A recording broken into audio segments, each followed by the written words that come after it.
My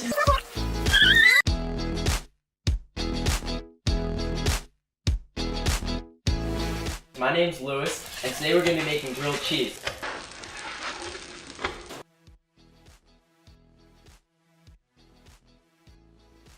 First, we're going to start with our bread.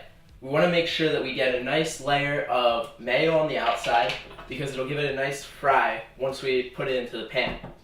Just take some mayo, go a little lighter at first. You can always add more, but it's harder to take off.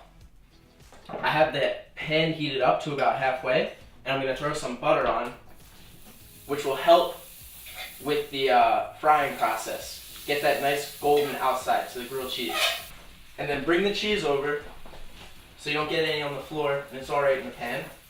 And just evenly place it all throughout the bread. Today we're going to do a little mozzarella and cheddar mixture. Now, while the grilled cheese is going, we have some tomato soup that is always perfect to dunk your grilled cheese in. Here at College Eats, we like a little creamier soup, so we're going to add some milk into the can. Take it about halfway so you don't have to use extra utensils or extra bowls.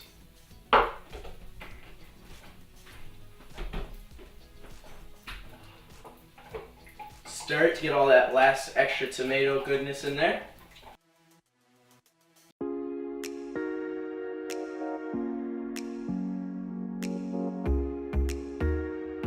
Bottom of the bread is starting to get a nice golden crisp, almost turning brown. We're going to take one half and just gently flip it over, combine both sides.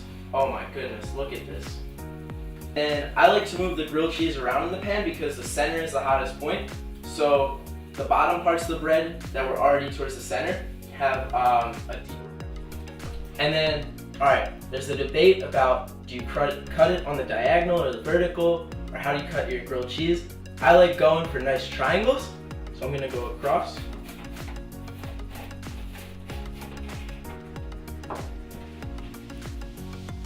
And voila! Now we can spoon out a little bit to go with our grilled cheese.